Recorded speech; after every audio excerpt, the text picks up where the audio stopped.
याना डरते हुए सोचने लगी, क्या वह ज़ॉम्बी मुझे देखकर मुस्कुरा रहा था? फिर हम सीढ़ियों पर किसी के चलने की आवाज़ सुनते हैं। धीरे धीरे आवाज़ तेज होने लगती है और हम एक ज़ॉम्बी को देखते हैं। फिर हम याना को देखते हैं, जो सामान के पीछे छुपकर बैठी है। चलने की आवाज़ सुनकर उसे शक होता है और वह सोचती है, यह सेंस नहीं बना रहा। जाने से पहले मिंजुन और कांग ने पक्का सेकंड फ्लोर का रास्ता बंद किया था और उन्होंने प्रवेश द्वार को बहुत सारे सामान से ब्लॉक भी किया था। इसके बावजूद वो यहां तक कैसे आ गया? तभी चलने की आवाज और तेज होने लगती है। याना घबराती हुई सोच में पड़ जाती है, ये कैसे हो सकता है? एक बिना दिमाग का इन्फेक्टेड ज़ॉम्बी ये सब कैसे कर सकता है? तभी हम ज़ॉम्बी को देखते हैं, जो ऊपर सेकंड फ्लोर पर आ रहा है। ज़ॉम्बी सेकंड फ्लोर पर आकर कुछ सेकंड रुकता है, फिर अपना चेहरा पीछे घुमाता है और याना को देख लेता है। तभी अचानक से ज़ॉम्बी याना के सामने आ जाता है, जिसे देखकर याना बहुत घबरा जाती है। तभी पीछे से ज़ॉम्बी के सिर पर एक जोरदार बैट पड़ता है, जिससे ज़ॉम्बी मर जाता है और ज़ॉम्बी का खून सीधे याना के मुंह पर लगता है। ये और कोई नहीं बल्कि मिंजून और कांग होते हैं। कांग याना से पूछता है, क्या तुम ठीक हो? इसके बाद दृश्य बदलता है और हम कांग को देखते हैं, जो याना से पूछ रहा था, उस ज़ॉम्बी ने तुम्हें देखकर स्माइल किया? जिसका जवाब देते हुए याना ने कहा, हाँ, मानो जैसे वो इन्फेक्टेड ज़ॉम्बी ना हो बल्कि एक आम इंसान हो। उसने आगे भी कहा, मैंने यह सिचुएशन पहले भी देखी है। तभी कांग कहता है, पर उसे देखने से लगता है वो डेफिनेटली एक ज़ॉम्बी है और इसके अलावा मैंने मेन डोर को सामान के साथ ब्लॉक किया था। ये बहुत मजबूत नहीं था, पर कोई ज़ॉम्बी इसे हटा नहीं सकता था। पर सामान बिखरा हुआ था और दरवाजा भी टूटा हुआ था। ये ऐसा लगता है जैसे यह काम जानबूझकर किया गया हो, जबकि मेरी जानकारी के अनुसार इन्फेक्टेड ज़ॉम्बी सिर्फ आक्रामक प्रवृत्ति के ऊपर ही हमला करते हैं और वो इतनी सोच समझकर कोई काम नहीं कर सकते। और पूछता है, क्या उसने कोई और इमोशंस या कुछ और हरकत की? जिसका जवाब देते हुए याना बताती है, नहीं, मुझे याद नहीं। तभी मिंजुन पानी भरता हुआ बोलता है, यह सिर्फ एक थ्योरी है, पर हो सकता है कुछ इन्फेक्टेड ज़ॉम्बी स्पेशल हों और शायद जैसे तुमने बताया वो इवॉल्व कर रहे हों। जो सुनकर कांग कंफ्यूज हो जाता है। जिसके बाद मिंजुन आगे एक्सप्लेन करता है, जल्द ही वो क्लाइंब करना, जंप करना और एक दूसरे से कम्युनिकेट करना भी सीख लेंगे। वो धीरे धीरे और इंटेलिजेंट और साथ ही और ज्यादा फिजिकली अच्छे हो जाएंगे। वे लगभग बेहोशी जैसी हालत में होंगे, लेकिन उनमें सिर्फ गुस्से की भावना होती है। जो सुनकर कांग पूछता है, तुम्हें यह सब कैसे पता है? जिसका जवाब देते हुए मिंजुन कहता है, यह बस एक अंदाजा है, मुझे यकीन नहीं है। ये अजीब लग सकता है, लेकिन इन्फेक्टेड ज़ॉम्बी मुझे उस गेम की याद दिलाते हैं जो मैं पहले खेला करता था। मैं उस गेम का इतना दीवाना था। शायद ये सिर्फ मेरी कल्पना ही हो। जिसके बाद कांग कहता है, यह सुनने में बकवास लग रहा है। तभी आना कहती है, तुम्हारा मतलब है हम अभी एक गेम के अंदर हैं? जिसका जवाब देते हुए मिंजुन कहता है, नहीं, ये बिल्कुल इम्पॉसिबल है। भूल जाओ मैंने जो कहा। जिसके बाद कांग कहता है, छोड़ो, अभी जो हो रहा है वह हिस्ट्री का सबसे गंदा पैंडेमिक है और हमें इसे किसी भी हालत में सरवाइव करना है। तभी मिंजुन कांग से पूछता है, जॉम्बी ब्लड का क्या हुआ? क्या तुम उससे इन्फेक्टेड नहीं होगे? जो सुनकर कांग समझाता है, मेरे ऊपर इससे पहले भी ब्लड लगा है। सिर्फ ब्लड का कांटेक्ट होना कुछ नहीं करता जब तक तुम बाइट न किए जाओ। उसके बाद वह बताता है, हमारे पास एक K2 राइफल है जिसमें 15 बुलेट्स हैं और 2 मिलिट्री नाइफ हैं। मेरे पास मेरा एक फोल्डिंग नाइफ है। और वह एक नाइफ मिंजुन और दूसरा याना को देने लगता है। यह देखकर याना कहती है, क्या तुम चाहते हो मैं इसे कैरी करूं अपने साथ? कांग एक्सप्लेन करता है, तुम्हें खुद की रक्षा करनी चाहिए। क्या हर बार कुछ होने पर तुम हम पर ही निर्भर रहोगी? वैसे भी बाद में मैं तुम्हें राइफल चलाना सिखा दूंगा। जिससे दोनों कंफ्यूज और अनथिक ओडिजिन हो जाते हैं। और फिर कांग आगे मिंजुन को कहता है, अगर मैं फ्यूचर में मर गया तो तुम्हें इसकी जरूरत पड़ेगी। याना, हो सकता है तुम्हें भी इसे यूज करना पड़े। जो सुनकर दोनों हैरान हो जाते हैं। याना कांग से ऐसे बुरे शब्द बोलने को मना करती है। साथ ही मिंजुन कहता है, तुम जानते हो कि जो लोग इस तरह की बातें करते हैं वे हमेशा सबसे पहले मरते हैं। ये तो फिल्मों का घिसा पिटा सीन है और तुम वही दोहरा रहे हो। जो सुनकर कांग कंफ्यूज होता हुआ कहता है, तुम किस बारे में बात कर रहे हो? और कहता है, मैं मरने नहीं जा रहा हूं, मैं तो बस वर्स्ट केस सिनेरियो की बात कर रहा हूं। मैं सब कुछ करूंगा जिससे मैं सरवाइव कर सकता हूं। जिसके बाद मिंजुन कहता है, कांग, तुम सही में वैसे भी मैं हमेशा से गन चलाना चाहता था, पर नॉइज की वजह से हम प्रैक्टिस नहीं कर सकते। ऊपर से हमारे पास बुलेट्स भी कम है। फिर मिंजुन याना से पूछता है, क्या तुम गन नहीं चलाना चाहती? तभी याना धीरे धीरे उससे दूर जाने लगती है। फिर कहती है, मुझे नहीं पता। जिससे मिंजुन कंफ्यूज हो जाता है और वह कहती है, मेरे पास मत आना। जो सुनकर मिंजुन कंफ्यूज होता हुआ पूछता है, क्यों? याना जवाब देती है, क्योंकि मैं बस तुम्हारे पास नहीं आना चाहती। जो सुनकर मिंजुन सोच में पड़ जाता है, क्या उसने कुछ गलत किया? अचानक ऐसा क्यों? फिर वो याना से पूछता है, क्या मैंने कुछ गलत किया? तुम फिर से स्कूल की तरह बिहेव कर रही हो? जिसके बाद याना अपने कपड़ों को सूंघते हुए सोचती है, उसे कोई आइडिया नहीं है। मैंने कितने दिनों से शावर नहीं किया है। मुझे डिस्गस्टिंग फील हो रहा है। क्या मैं स्मेल कर रही हूं? क्या यह सच में लाइफ डेथ का सवाल है और मैं इसी की चिंता कर रही हूं? कितना बेवकूफी भरा है ये। अगर इससे भी बुरा कुछ हुआ तो शायद मुझे पता भी न चले। फिर वह मिंजुन की तरफ देखती है और सोचती है, सच तो ये है, मैं मिंजुन के पास नहीं जाना चाहती इस वक्त। पता नहीं कब से मैं उसकी चिंता करती हूँ और शर्माती हुई अपना चेहरा छुपा लेती है। फिर सीन चेंज होता है और हम तीनों को सड़क पर चलते हुए देखते हैं। चलते चलते कांग याना से पूछता है, क्या यह रास्ता सही है? जिसका जवाब देते हुए याना कहती है, यहाँ 2 या 3 झोंबी हो सकते हैं। मुझे नहीं पता कि शायद अंदर हो या बाहर। फिर मिंजुन याना की तारीफ करता हुआ कहता है, याना की वजह से यह काम अब आसान लग रहा है। अगर हम इसी तरह चलते रहे तो हम जल्दी आगे बढ़ेंगे। जो सुनकर कांग उन्हें याद दिलाता है कि फिर भी अपना गार्ड डाउन मत करना। तभी मिंजुन कांग का पैर देखता है।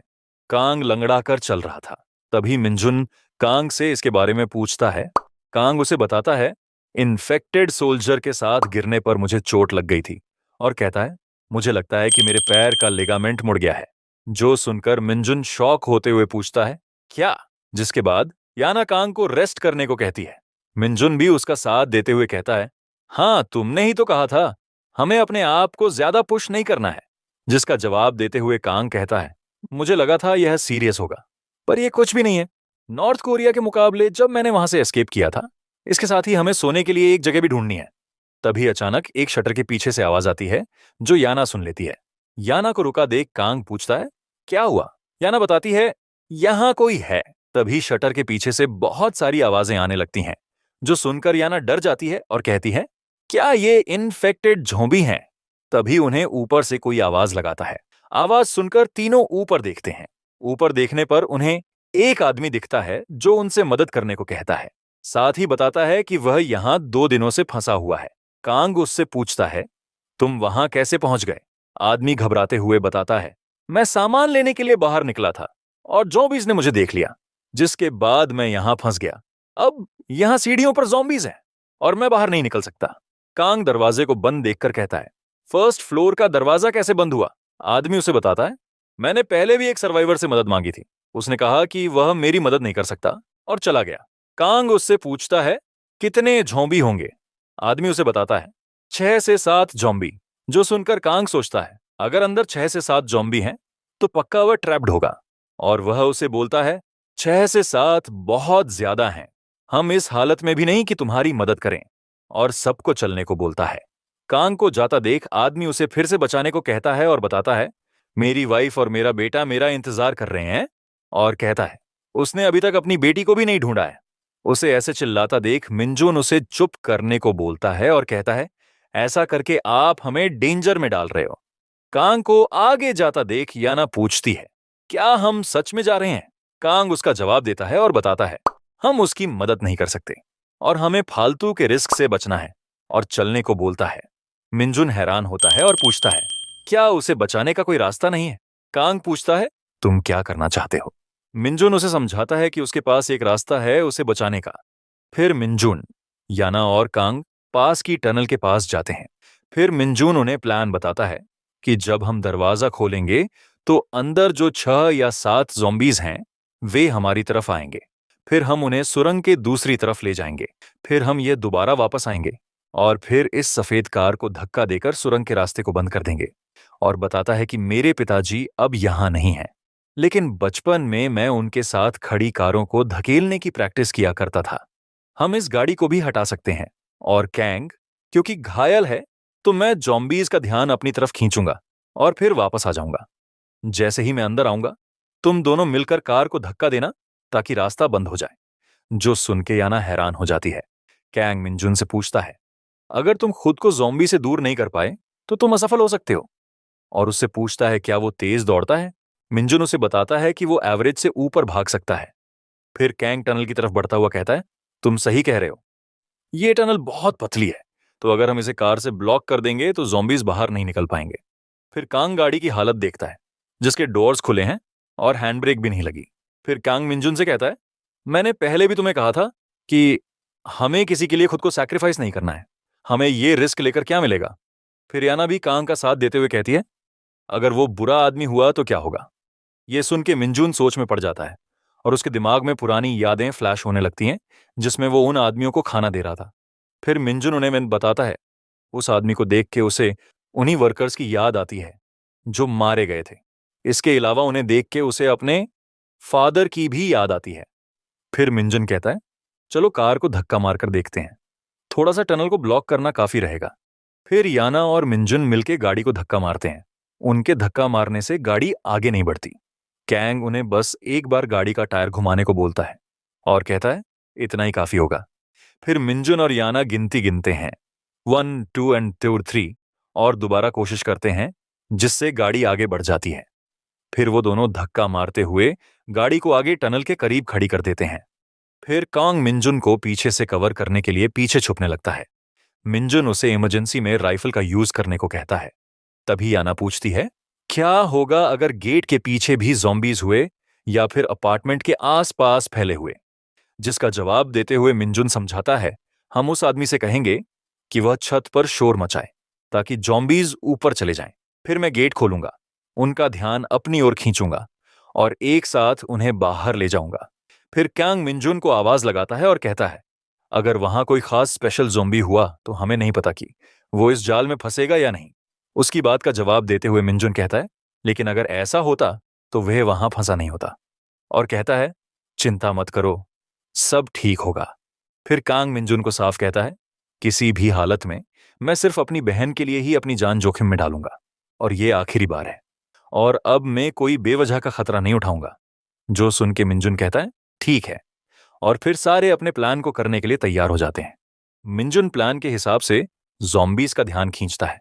फिर मिंजुन ज़ॉम्बीज को अपने पीछे भगाता हुआ चिल्लाता है, कमीनो, अगर तुम्हारी गांड में दम है तो मुझे पकड़ के दिखाओ। ज़ॉम्बीज गंदी गंदी आवाजें मेर निकालते हुए मिंजुन का पीछा करते हैं। छुपे हुए कांग और याना ये सब पीछे से देख रहे होते हैं। ज़ॉम्बीज के टनल में जाते ही दोनों बाहर निकलते हैं और गाड़ी के पास जाके मिंजुन के वापस आने का इंतजार करने लगते हैं। याना मिंजुन की सलामती की प्रे करती है। तभी मिंजुन दूसरी तरफ से भागता हुआ आता है और उन्हें धक्का मारने को कहता है। ये सुनते ही दोनों गाड़ी को धक्का मारते हैं और रास्ता बंद कर देते हैं, जिससे ज़ॉम्बीज टनल में ही बंद हो जाते हैं। प्लान कामयाब होने के बाद मिंजुन हांफता हुआ कहता है, हमारे प्लान ने काम किया। तभी पीछे से आदमी उनका शुक्रिया करता है, जो सुन के मिंजुन कंफ्यूज हो जाता है। आदमी फिर उनका शुक्रिया करता है और मिंजुन के सामने झुकता हुआ कहता है, तुम मेरे सेवियर हो। आदमी को ऐसा करते देख मिंजुन उसे ऐसा न करने को कहता है और किसी सेफ प्लेस पर चलने को बोलता है। कैंग ये देख के कुछ सोच रहा होता है। फिर सीन शिफ्ट होता है और हम एक रेस्टोरेंट टाइप जगह को देखते हैं, जहां सब कुछ बिखरा हुआ था। फिर हम एक बैग में बहुत सारे गैस कैंस को देखते हैं, जिन्हें देख के मिंजुन उससे पूछता है, ये कितने होंगे? उसने जवाब दिया, घर में हमारे पास बिजली और पानी तो है, लेकिन गैस कट गई है क्योंकि हम रेस्टोरेंट्स के पास रहते हैं, तो मैंने खाना वहां से उठा लिया था। अब मैं एक पोर्टेबल स्टोव ढूंढ रहा हूं, लेकिन मुझे सिर्फ गैस ही मिली। बिजली का सुन के मिंजुन उससे पूछता है, उनके घर बिजली कैसे आ रही है? फिर आदमी मिंजुन को बताता है, उनके पास बेसिक जरूरतों के लिए सोलर पैनल है। तभी कैंग वहां सामान देखता हुआ कहता है, यहां बहुत सारा खाना है, जितना उसने सोचा था उससे भी ज्यादा। इससे वह सरवाइव कर सकते हैं। फिर आदमी उन्हें बताता है कि वो रोज अपनी बेटी को ढूंढने जाता है और मिंजुन से पूछता है, तुम कहां जा रहे हो? मिंजुन उसे कंफर्टेबली बात करने को कहता है, जिसके बाद आदमी मिंजुन को उसका सेवियर कहता है। मिंजुन को उसकी ऐसी बातें सुन के मिंजुन सोचता है, ये सच में एक अच्छा आदमी है। तभी आना आदमी से पूछती है, क्या सुना है कि गैंगबुक बंद है, और बताती है कि हमने वहां से भागने की कोशिश की।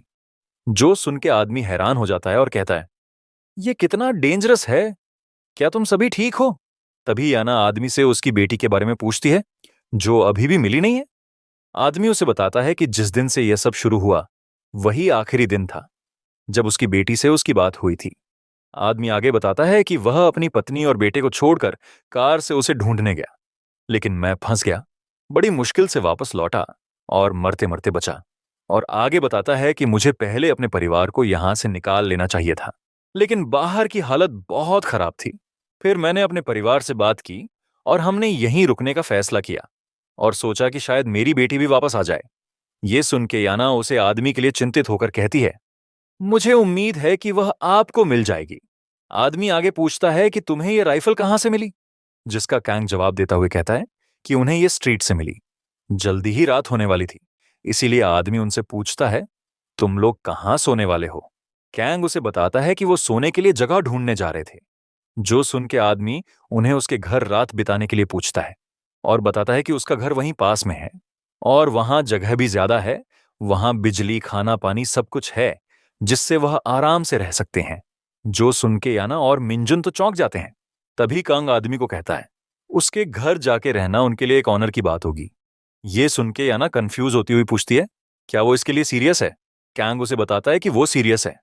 ये सुन के मिंजुन भी कहता है, अगर कांग ने हाँ कर दी तो सब कुछ ठीक है।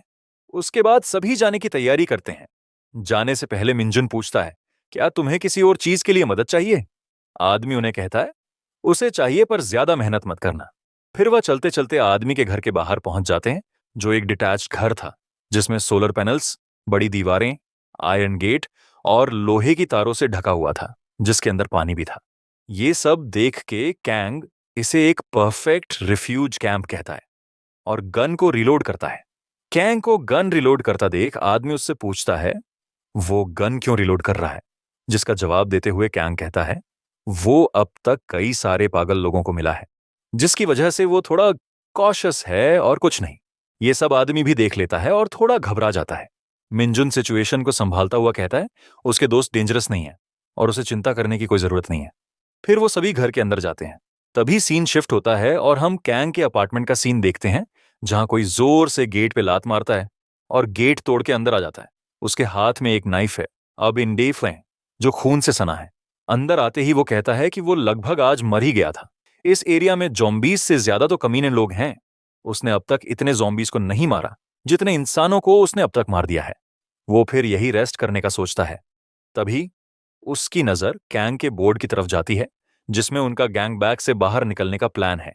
जो देख के वो कहता है, उन कमीनों ने यहां रेस्ट किया था और क्या उन्हें कैंग मिल गया है?